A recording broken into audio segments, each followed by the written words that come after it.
Hi everyone, welcome back to my channel. तो last time मैंने ना एक डिस्क्रिप्टिव राइटिंग के ऊपर एक वीडियो शेयर किया था और उसमें मैंने बताया था लेटर किस तरीके से लिखना है। इनफैक्ट जो पैटर्न था और जो कंटेंट था उस लेटर में मतलब उस टॉपिक पे आप लोगों को क्या क्या लिखना है, तो वो मैंने एज इट इज शेयर कर दिया था और मैंने आप लोगों को दिखाया था।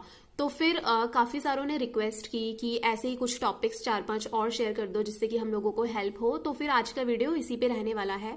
अगर आप लोग चाहते हो, जैसे फॉर एग्जाम्पल आपको सेविंग अकाउंट बंद करवाना है, आपको अपना अकाउंट रिडीम करवाना है, आप चाहते हो आपकी पोस्टिंग कहीं और हो, ऐसे ऐसे कुछ टॉपिक्स अगर आप लोगों को समझ नहीं आ रहा उस पर मैं लिखूं क्या, तो मैं आपको बता दूं कि इन टॉपिक्स में मैंने पहले से लिखा हुआ है। अगर आप लोग चाहो तो इसको एज इट इज वहां पर अगर इन टॉपिक्स में से आता है तो आप लिख सकते हो। तो देखो, एड्रेस, ये है एड्रेस किसका, सेंडर का, यानी कि मैं। और उसके बाद डेट आप कैसे लिखोगे ये मैंने आपको सब बता दिया था, लेकिन फिर से बता दी। तो पहले मंथ लिखना, फिर डेट लिखना और फिर ईयर लिखना। उसके बाद आप जिसको भेज रहे हो, अगर बैंक को भेज रहे हो तो दी बैंक मैनेजर, बैंक का नेम, बैंक का एड्रेस। थोड़ा सा कोशिश पता है, अगर आप ये ना लिखो ना, सिर्फ न्यू दिल्ली भी लिखो तो भी चल जाएगा, लेकिन ये थोड़ा सा एक्स्ट्रा हम इसलिए लिख देते हैं ताकि जो वर्ड्स की जो लिमिट है वो कंप्लीट हो जाए। तो और कुछ ऐसा कोई वैसा पर्पस नहीं है। आपको नहीं लिखना तो मत लिखो, लेकिन फिर आपको थोड़ा सा कंटेंट ज्यादा लिखना पड़ेगा, तो इसीलिए एड्रेस में थोड़ा सा ज्यादा ज्यादा लिख देते हैं। तो ये है subject, request to close saving account. तो मैं आपको थोड़ा सा और अच्छे से क्लियरली दिखा देती हूँ। आप लोग इसका स्क्रीनशॉट ले सकते हो क्योंकि मैंने तो बिल्कुल सही लिखा हुआ है और मुझे लगता है इतना ही, ये 150 वर्ड्स इनफ है 150 वर्ड्स में लिखने के लिए। तो मैं रीड कर देती हूँ अगर किसी को क्लियर ना दिखाई दे रहा हो तो। आई am an account holder bearing account number डाल देना। इन अगेन मेरे इसमें ना वाई पता नहीं क्यों नहीं, जब मैं टाइप करती हूँ तो वाई वाला जो अल्फाबेट है वो नहीं शो होता, तो ये अवर नहीं होगा, ये योर होगा, YOUR। ठीक है। Esteem bank for the last 10 years, यही सेम लाइन मेरे उसमें ना हर उसमें मैं रिपीट कर रही हूँ। क्यों? क्योंकि ज्यादा फिर होता क्या है, पहले से याद करके रखोगे तो वहां पर कंफ्यूजन नहीं होगा। इन लाइन्स को आपको एज इट इज लिख देना है। ओके, मैं इंटरप्ट नहीं करती, सीधे बोलूंगी अब। It has always been a great experience of your services on your part. Through this application I would like to request you to please close my saving account in your bank. 1 month from now I will be going abroad for my higher studies, so it will be difficult for me to maintain my account here as there are no branches of your bank in that country I am going to. Therefore I request you to close this account as soon as possible. Your promptness in this matter will be highly appreciated. उसके बाद आप लिखोगे your sincerely XYZ। Yours में अपॉस्ट्रॉफे वाला S नहीं लगाना, पूरा एक साथ होना चाहिए, कोई कॉमा वाला वो वाला नहीं लगाना।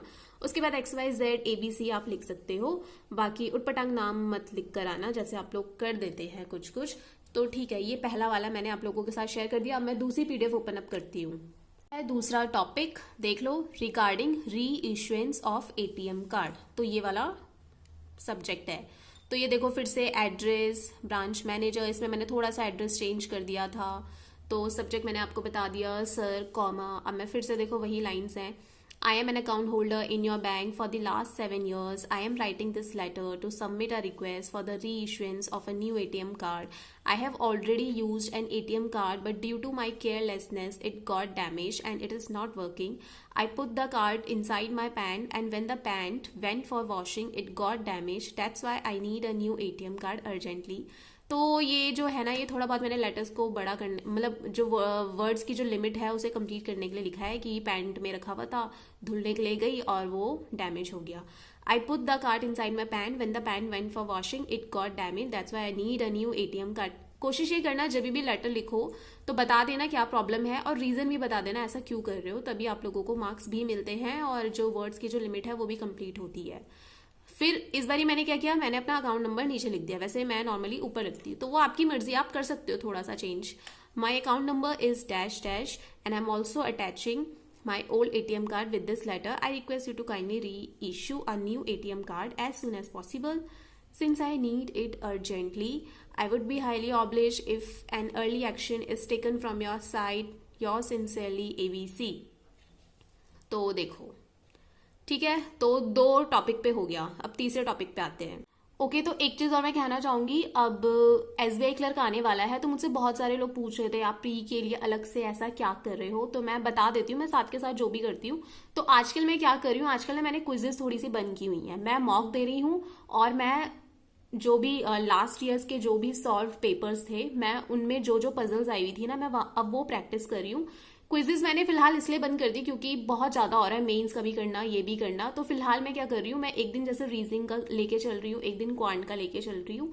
तो कुछ इस तरीके से मैंने मैनेज किया हुआ है। और मैं बता देती हूँ मैं कहाँ से सॉल्व कर रही हूँ, क्योंकि आप लोग फिर बहुत पूछते हो। मैं ये कर रही हूँ, ऑलिव बोर्ड की ये पीडीएफ है।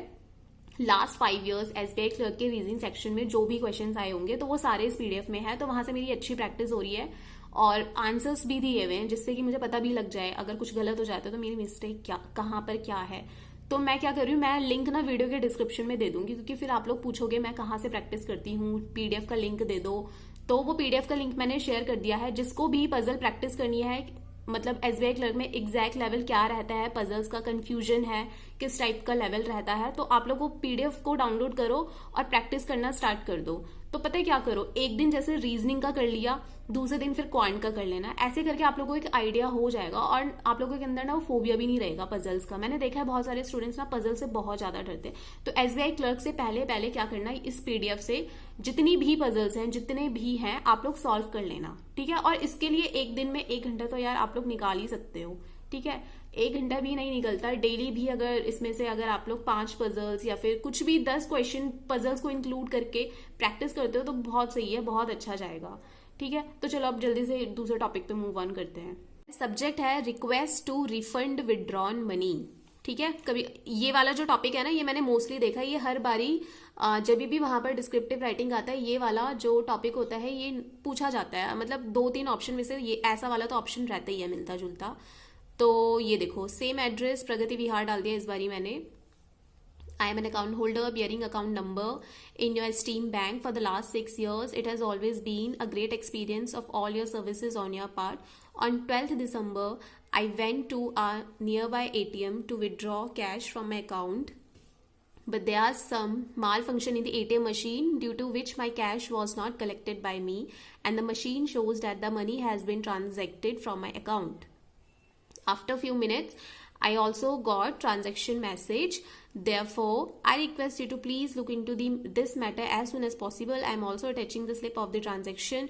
Your promptness in this regard will be highly appreciated. Thanks for your services. Yours faithfully XYZ. तो देखो, मतलब मैंने बिल्कुल सिंपल सा रीजन दिया है कि मतलब एटीएम कार्ड से पैसे निकालने गई थी, वहां पर जो मशीन थी उसमें कुछ खराबी थी, तो उस वजह से कैश मैं नहीं कलेक्ट कर पाई। तो देखो, लैंग्वेज बहुत ही सिंपल है और मैंने सिंपल तरीके से ही लिखा हुआ है। तो ये तीसरा टॉपिक था। अब 4th टॉपिक, तो ये आप लोगों के बहुत हेल्पफुल आने वाला है। अगर स्क्रीनशॉट ले लो और फटाफट से अपनी नोटबुक में लिख लेना, आपको यहाँ वहां भटकने की जरूरत नहीं है। ये वाला जो टॉपिक है इस पे भी आता है, लास्ट ईयर मैंने इसी टॉपिक पे लिखा था, वहां पर यही वाला आया था, ठीक है। सब्जेक्ट क्या है, warning against non redeeming the loan amount. मतलब किसी ने लोन लिया होगा फिर वो नहीं दे रहा है, जो भी इंस्टॉलमेंट होती है उसको नहीं पे कर रहा बैंक को। तो ये देखो, ये एड्रेस मैं बार बार एड्रेस नहीं दिखा रही, एज इट इज है वो। अब हाँ, ये मैं आपको बताती हूँ, अभी 2 तरीके का होता है, ठीक है। एक तो वो कि जो कस्टमर होता है वो बैंक को लिखता है, और एक वो जब बैंक कस्टमर को लिखता है। तो यहाँ पे जो सेंडर है वो बैंक है, तो यहाँ पर पहले बैंक का एड्रेस आएगा और उसके बाद जिस इंसान को भेज रहे हैं उसका एड्रेस आएगा। जैसे उसका नाम लिख दो और वो कहाँ पर रहता है वो लिख दो। तो देखो, अब सब्जेक्ट मैंने बता दिया, this is to inform the bearer. Bearer मतलब जो वो है जिसके उस पर वो अकाउंट होगा, वो जो लोन है वो उसने लिया है। This is to inform the bearer, comma लगाया मैंने, ठीक है, Ramesh Kumar who took a loan for the motor vehicle described as Toyota. और बताना भी है किसके लिए लोन लिया है, कितने का लिया है, of the fact that you have not been able to recover the loan amount and sold your vehicle without any notification. This will bring down your credit score. In this way, the bank is giving you a admonition letter. Banking awareness में आप लोगों को पता होगा admonition का meaning क्या होता है, अगर किसी ने पढ़ी हो तो। We cannot let some of the staff members ruin the image of our department. Therefore, it is requested to put such staff members under surveillance. Thanking you, yours faithfully XYZ. तो ये बैंक ने लिखा है उसको जिसने ये loan लिया है, और ये बैंक का ही क्लाइंट होगा, तो इसी वजह से ये लिखा है कि we can not let some of the staff members ruin the image of our department. ये मैंने नहीं, ये मतलब इसमें मैंने खुद का कुछ भी नहीं था, ये मैंने कॉपी किया था, बट मुझे याद नहीं आ रहा कहाँ से किया था, कुछ पीडीएफ वगैरह से कहीं से कुछ ऐसा कुछ किया तो था मैंने, ठीक है। ये हो गया। नेक्स्ट है request to extend the tenure of loan, मतलब लोन अगर 10 साल का होगा तो जो कस्टमर है वो चाह रहा है उसे थोड़ा सा और एक्सटेंड कर दो, मतलब 12 ईयर्स का कर दो, 15 का कर दो, 10 ईयर्स में वो एबल नहीं है, पे नहीं कर पा रहा मतलब। तो अगेन उसका एड्रेस सेंडर का जो है वो कस्टमर, और फिर उसके बाद बैंक का, उसके बाद आपको सब्जेक्ट, इस बार मैंने पिन कोड भी इंक्लूड कर दिया इसमें। ओके, आते हैं सीधे कंटेंट पे। I am an account holder bearing account number this in your esteemed bank. For the last 10 years, it has always been a great experience of your services on your part. 2 years back, I applied. यहाँ पर ये आई आपका small नहीं आना चाहिए, capital आना चाहिए। अब होता क्या है, घर में ना हम जब कर रहे होते तो थोड़ा सा वो हो जाता है, छोड़ो ना कौन शिफ्ट प्रेस करे ये करे, तो लेकिन वहां पर तो आप लोग कर ही लोगे ऑटोमेटिकली। तो अगर मैंने आई स्मॉल लगाया तो ये मत देखना कि मैंने आई स्मॉल किया है, तो आप लोग भी स्मॉल कर दो, ये कैपिटल होना चाहिए।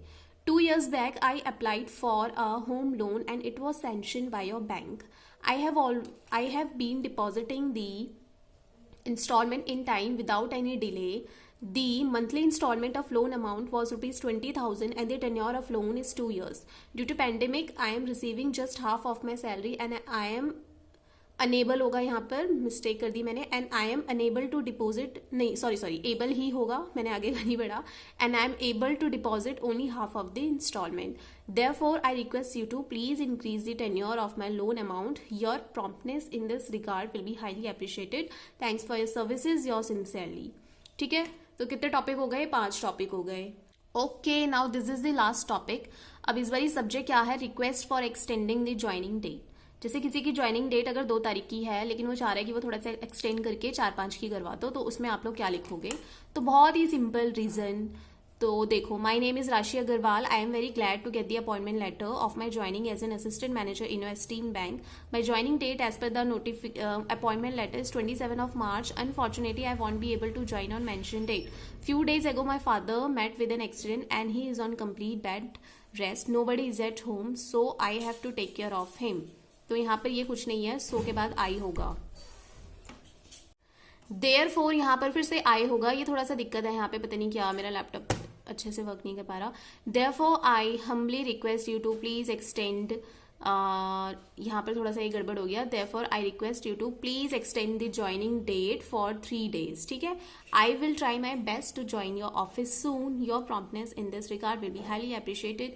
Thanking you and looking forward to, यहाँ पर ए होगा। Therefore thanking you and looking forward to a positive reply. ये कुछ नहीं है, ये मेरा खराब हो चुका है लैपटॉप। Your sincerely XYZ।